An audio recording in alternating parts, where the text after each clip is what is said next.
অনেকদিন ঘর থেকে বেরোনো হয়নি, তাই প্ল্যান ছাড়াই এবার বেরিয়ে পড়লাম কলকাতা থেকে একটা ওয়ান ডে রোড ট্রিপ করতে। গন্তব্য সেভাবে প্ল্যান কিছু নেই, ইচ্ছে খড়গপুর গিয়ে সময় সুযোগ মতন কিছু জায়গা ঘুরে দেখার। কোলাঘাটের রূপনারায়ণ নদীর ব্রিজ পেরিয়ে বহুবার গেছি। আজকের এই সোনালি সকালে আমরা মাছ ধরা আর ট্রেনের আসা যাওয়া দেখতে থামলাম।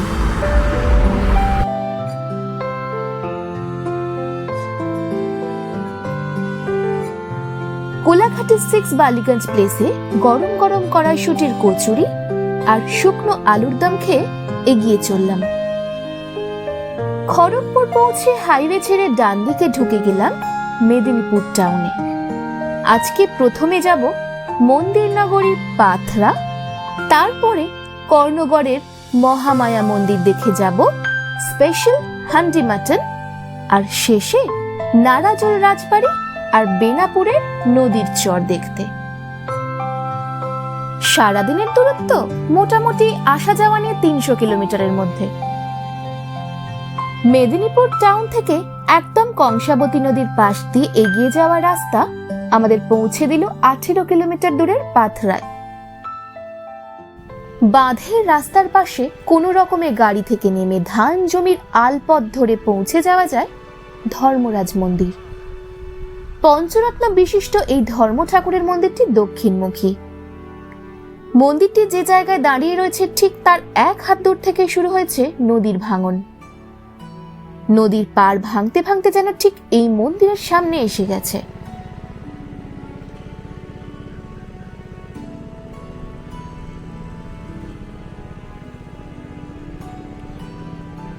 ধর্ম ঠাকুরের এই মন্দিরটি 3টি খিলান বিশিষ্ট। এককালে মন্দিরে টেরাকোটার ফলক থাকলেও বর্তমানে তার কোনো চিহ্নই বেঁচে নেই।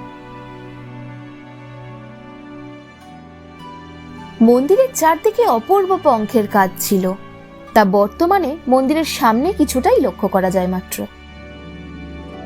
বাংলার নবাব আলী বর্দী খাঁ এই রতনচক পরগনার নায়েবের পদে নিযুক্ত করেন এক উচ্চ শিক্ষিত পূজারী ব্রাহ্মণ বিদ্যানন্দ ঘোষালকে। তিনি এই অঞ্চলের খাজনার টাকা মন্দির নির্মাণের কাজেই ব্যয় করতে থাকেন, যাতে নবাব তাকে পাগলা হাতির পায়ের নিচে চাপা দিয়ে মেরে ফেলার নির্দেশ দেন। ভাগ্যক্রমে উনি বেঁচে গেলে নবাব তাকে এই অঞ্চল দান করে জমিদার করে দেন। হাতির পা থেকে উতরে বা বেঁচে যাওয়ার থেকেই নাম হয় পাতরা ও পরে পাথরা। একদম আলুর ক্ষেতের পাশে এই মন্দির দেখে বাঁধের রাস্তা নিয়ে আর একটু এগিয়ে গেলাম। একদম রাস্তার পাশে কোনো রকমে গাড়ি রেখে নিচে এলাম। পাথরা বিখ্যাত মন্দিরের বৈচিত্র্যের কারণে।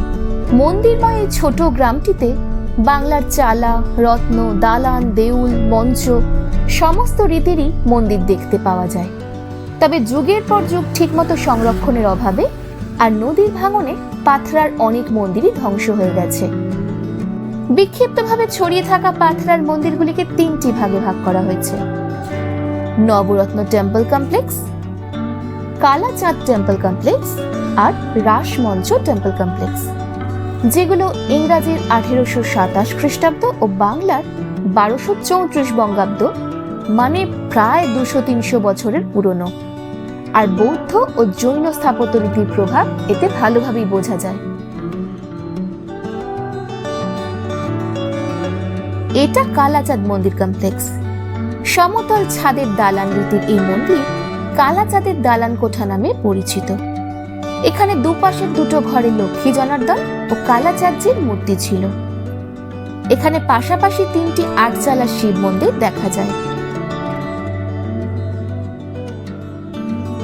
উল্টো দিকের এই পঞ্চচূড়া মন্দিরটি বিশেষভাবে উল্লেখযোগ্য, যদিও কোনোটির ভিতরে কোনো বিগ্রহ নেই। এককালে থাকলেও সে সবই কলকাতার ইন্ডিয়ান মিউজিয়ামে সংরক্ষিত, আর নয়তো মজুমদার পরিবারের সদস্যরা তাদের পূজা করে থাকেন।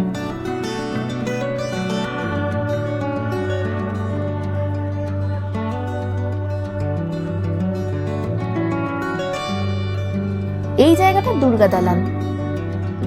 একসময়ের এই জাঁকজমকপূর্ণ জায়গা আজ ভগ্নপ্রায়। এই প্রসঙ্গে মোহাম্মদ ইয়াসিন পাঠানের নাম বলতেই হয়। একসময় এখানে মন্দিরের ইট ও বিগ্রহ চুরি ও ভাঙচুরের বিরুদ্ধে রুখে দাঁড়ানোর জন্যই আজও প্রাচীন ও ঐতিহাসিক মন্দিরগুলো টিকে রয়েছে। ওনাকে সাহায্য করেন পরিব্রাজক তারাপদ সাঁতরা মহাশয়। তাদের উদ্যোগে তৈরি হয় পাথরা পুরাতত্ত্ব সংরক্ষণ কমিটি। ইয়াসিন পাঠানের এই অপরিসীম উদ্যোগের চিঠিতে এএসআই পাথরার 34টি মন্দিরের মধ্যে 28টিকে নিজেদের অধীনে করে সংস্কার করতে থাকেন। পাথরার এই মন্দিরটিতে অনেকগুলি টেরাকোটার ফলক দেখতে পাওয়া যেত, যদিও এদের মধ্যে কয়েকটা ফলকই অক্ষত অবস্থায় রয়েছে। এছাড়া খিলানের ওপরে রয়েছে মোটিফের ভাঙা কিছু অংশ। তবে মন্দিরের ভিতরে দরজার দুপাশে দুটো লাঠি হাতে দ্বারপালের মূর্তি সব থেকে বেশি আকর্ষণীয়।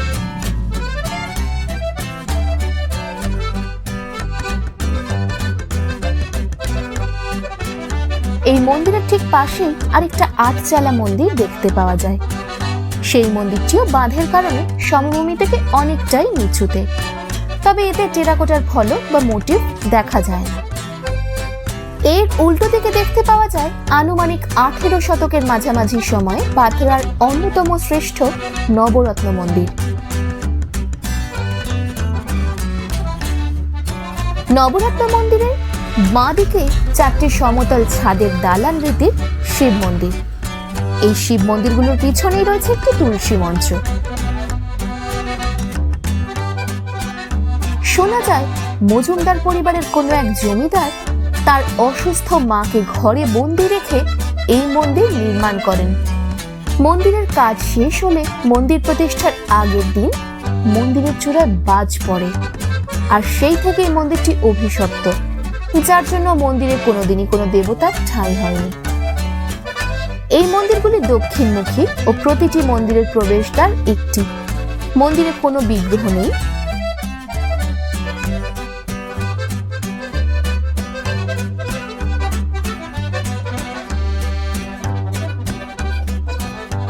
এই রাস্তা নিয়ে একটু এগিয়ে বাঁ দিকে পুরনো কাছারি বাড়ি আর রাসমঞ্চ।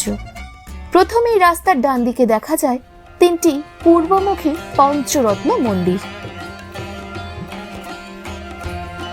একই উচ্চতা ও আকারের মন্দিরগুলো 1817 সালে প্রতিষ্ঠা করেন পাথরার বন্দ্যোপাধ্যায় পরিবার। মন্দিরগুলিতে কোষ্টি পাথরের শিবলিঙ্গ রয়েছে, তবে কয়েক মাস আগে একটি মূর্তি চুরি হয়ে যায়। এই মন্দিরের গায়ে দারুণ টেরাকোটার কাজও রয়েছে। মূলত দশাবতার, কৃষ্ণলীলা, রাম সীতা, নানান দেবদেবী ও মহন্তদের জীবনযাত্রা ফুটে উঠেছে। তবে এই মন্দিরের প্রধান আকর্ষণ হলো প্রতিটা মন্দিরের প্রবেশদ্বারের দুপাশে দুটো ক্ষয়প্রাপ্ত পোড়ামাটির দ্বারপালের মূর্তি।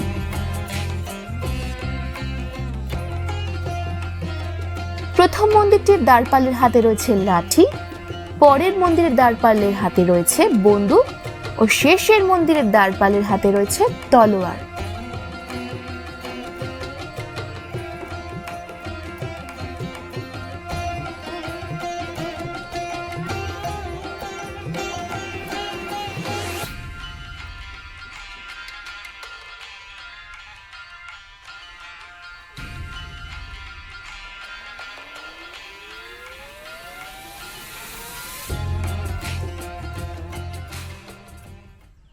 আজ শতদ্রু পল্লবীর সাথে চলুন ঘুরে দেখে নিই আজ খড়গপুরের খুব কাছেই পশ্চিম মেদিনীপুরের পাথরা, যাকে মন্দির নগরী বলা হয়। এখানে প্রায় সবগুলো মন্দিরই 200 বছরের পুরনো। কালের নিয়মে সবগুলো নষ্টও হয়ে গেলেও এখন মাত্র 34টি মন্দির বেঁচে রয়েছে। তারই কিছু মন্দির এখন আমরা ঘুরে দেখছি। চলুন আপনারাও আমাদের সঙ্গে দেখে নেবেন সেগুলো।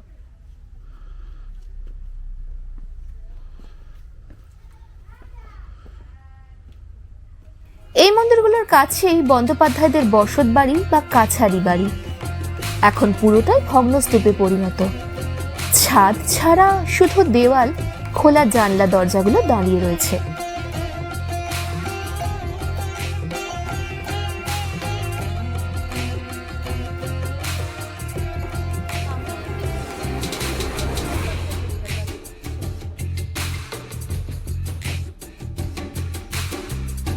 1968 সালে তারাপদ সাঁতরা যখন পাথরা ভ্রমণে আসেন, তখনও বন্দ্যোপাধ্যায়রা এই বাড়িতেই বসবাস করতেন।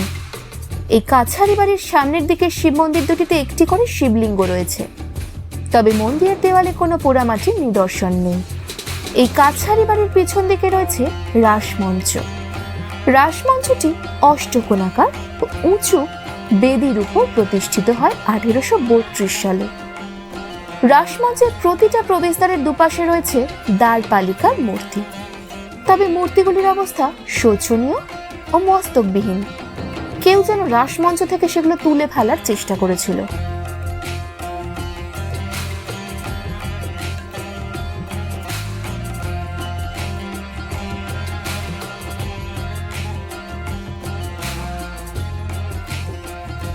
এবারে এলাম একদম কংসাবতী নদীর পাশে পাথরা রিভার পার্কে।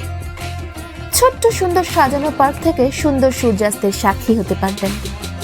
পাথরা রিভার পার্কের উল্টো দিকেও দেখতে পেলাম রেখা দেউল রীতির একটি মন্দির, যদিও এখন এটি শীতলা মন্দির, যা বুড়িমার থান হিসেবে পরিচিত। আগে এখানেই মজুমদারদের গৃহদেবতা থাকতেন, পরে ওনারা মন্দিরের বিগ্রহ নিয়ে যান। স্থানীয়রা শীতলা দেবীকে প্রতিষ্ঠিত করেন, যদিও সংস্কার করে আধুনিক রঙের ব্যবহারের ফলে এর প্রাচীনত্ব হারিয়েছে। পাথরায় অনেকটা সময় কাটিয়ে এলাম মেদিনীপুর শহর থেকে প্রায় 10 কিলোমিটার দূরে ভাদুতলা মোড় থেকে ডান দিকে ঢুকে কর্ণগড়ের মহামায়া মন্দির। দুপুরে ভোগের সময় মন্দিরের দরজা সাময়িক বন্ধ থাকে। আমরা সেই সুযোগে ফাঁকায় ফাঁকায় চারদিক ঘুরে নিলাম। ওড়িশার স্থাপত্য শৈলীতে নির্মিত কর্ণগড়ের চপলেশ্বর এবং মহামায়া মন্দির দুটি সবচেয়ে জনপ্রিয়। দণ্ডেশ্বর মন্দিরটি 60 ফুট উঁচু এবং 20 ফুট লম্বা। কোনো দেবতার পরিবর্তে এই মন্দিরে 8 ফুট উঁচু গর্ত রয়েছে, যাকে যোনিপীঠ বলা হয়। দণ্ডেশ্বর মন্দিরের পাশে মাতৃদেবীকে উৎসর্গীকৃত মহামায়া মন্দির। রাজ পরিবারের দেবী মহামায়া এখনো রাঢ় বাংলায় পূজিত হন। মহামায়া মন্দিরের পিছনে পবিত্র শিবকুণ্ড রয়েছে। এই দুটো মন্দিরে 10ম শতাব্দীতে ওড়িশার কেসারি বা সোমবংশীয় রাজবংশের কর্ণকেশরী নির্মাণ করেন। মন্দিরে মসলিন শাড়িতে দেবী মহামায়ার একটি মূর্তি স্থাপন করা রয়েছে। রাজা মহাবীর সিংহ কর্তৃক নির্মিত গড়ের ধ্বংসাবশেষের চিহ্ন বহন করে এই প্রাচীন দেওয়ালগুলো। এখানে ভক্তদের ভোগের ব্যবস্থাও রয়েছে। মন্দিরের পিছনে অনেকেই সেই ভোগের টিকিট কেটে অপেক্ষা করছেন।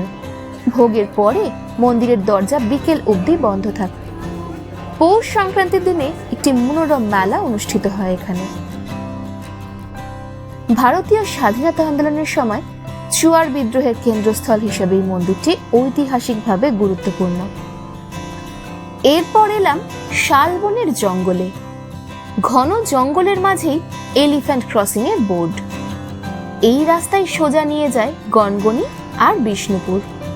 আমরা আগে সেখানে ঘুরেছি, তাই এবার আর গেলাম না।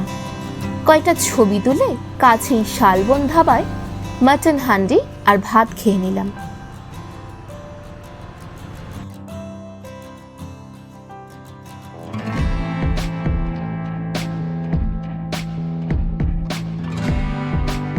গরম গরম খাবারের স্বাদ ছিল বেশ ভালো। এবার গাড়ি ঘুরিয়ে এলাম নারাজল গ্রামের রথের সামনে। সুবিশাল সবুজ রথটিতে রাম ও হনুমানের চিত্র ফুটে উঠেছে। 4 তলা খিলান দেওয়া রথটি খুবই সুন্দর। ও প্রসঙ্গে জানাই, এইখানকার যে রথটি দেখছেন সেটি কিন্তু জগন্নাথ দেবের রথ নয়। এই রথটি রামচন্দ্রের রথ, যার রামনবমীর দিনে পুজো হয় এবং সেই সময় শোভাযাত্রাও বেরোয়। এখানকার রাজা মোহনলাল ছিলেন রামের বিশেষ অনুরাগী, তার আদেশেই তৈরি হয় এই রথটি। এর উল্টো দিকে রয়েছে এই বংশের রাজা বা জমিদারদের 3টি সমাধি। তার ঠিক পাশে 6টা শিব মন্দির, সবকটাই প্রায় একই রকম দেখতে। সামনে 2টো করে রক্ষীর মূর্তি রয়েছে, তবে কয়েকটি মন্দিরে সেগুলো ভেঙে গেছে। রঙিন শিব মন্দিরগুলোর উল্টো দিকেই রয়েছে বিশাল সাদা রঙের 25 চূড়ার রাসমঞ্চ। তবে সেখানে কোনো বিগ্রহ নেই, সেটি রয়েছে মূল রাজবাড়ির মধ্যে। এখানে শুধু বিশেষ তিথি ও অনুষ্ঠানেই নিয়ে আসা হয়।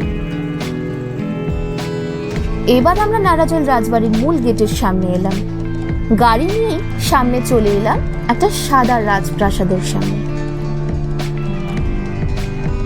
প্রায় 600 বছরের অতীত নিয়ে দাঁড়িয়ে রয়েছে নারাজলের রাজাদের প্রাসাদের কাছের কাছারি বাড়ি। প্রাসাদের সর্বত্র কালের চিহ্ন, জরা গ্রাস করেছে দেহ, খসে পড়া চুনসুরকির পলস্তারা, ইটের চওড়া দেওয়ালের ফাটল, ধসে যাওয়া করিবর্গার ছাদ, গজিয়ে ওঠা লতা গুল্ম বৃক্ষের আগাছা জঙ্গল। সামনেই রয়েছে বিশাল এক পুকুর, শুকিয়ে গেছে ফোয়ারার জল। সেকালের কাছারি বাড়ি নারাজল রাজ কলেজের ছাত্র সংসদ ক্যান্টিনের কাজে ব্যবহার করতে শুরু করে। রাজবাড়ির কাছারি মাঠটিতে 1938 সালে নেতাজি সুভাষচন্দ্র বসু কর্মী সভায় বক্তব্য রেখেছিলেন। নেতাজিকে চাঁপা ফুলের মালা পরিয়ে শঙ্খধ্বনি দিতে দিতে সভাস্থলে নিয়ে আসা হয়েছিল। আর একটু এগিয়ে ভেতর দিয়ে পৌঁছে গেলাম মূল রাজবাড়িতে। রাজবাড়ির দুটো অংশ, পরিখা দিয়ে ঘেরা অন্তর্গড় আর তার বাইরে বহির্গড়। এটি রাজা নরেন্দ্রলাল খানের মা নেস্তারিণী দেবী প্রতিষ্ঠিত মৃত্যুঞ্জয় শিব মন্দির। মন্দিরের দেওয়ালে টেরাকোটার কাজ করা, কাঠের ভেজানো দরজা বন্ধ থাকায় ভিতরের শিবলিঙ্গ দেখা গেল না। 1830 সাল থেকেই রাজা মোহনলাল খানের থেকে পরবর্তী প্রায় 150 বছর নারাজলের শাসকদের সুবর্ণ যুগ বলা যেতে পারে। মোহনলাল খানের সময় থেকেই স্থাপত্য, চিত্রশিল্প, সঙ্গীত ও সাংস্কৃতিক বিকাশ ঘটতে শুরু করে। দেশের স্বাধীনতা আন্দোলন ও স্বাধীনোত্তর দেশের রাজনীতিতে এই রাজপরিবারের ভূমিকা ছিল উল্লেখযোগ্য। মহাত্মা গান্ধী, পণ্ডিত জওহরলাল নেহেরু, নেতাজি সুভাষচন্দ্র বসু, সরোজিনী নাইডু, পণ্ডিত ঈশ্বরচন্দ্র বিদ্যাসাগর, কাজী নজরুল ইসলাম, শহীদ ক্ষুদিরাম নারাজল রাজবাড়ি পরিদর্শন করেন। মন্দিরের পাশে ভাঙা ইট আর খসে পড়া পলেস্তারা নিয়ে দাঁড়িয়ে নাট মন্দির। তার গায়ের কোথাও কোথাও এখনো কিছু নকশা থেকে গেছে। দুর্গাদানটি এখন লুপ্ত, বদলে এখন সাইনবোর্ডে ঝুলছে সর্প হইতে সাবধান। এত ঝোপঝাড় পেরিয়ে এর থেকে আগে আর আমরা দেখতে যেতে পারলাম না। দেশের স্বাধীনতার পরে রানী অঞ্জলি খান তার উদ্যোগে নারাজল রাজবাড়ির কিছু অংশ জুড়ে নারাজল রাজ কলেজ স্থাপিত করেন 1966 সালে।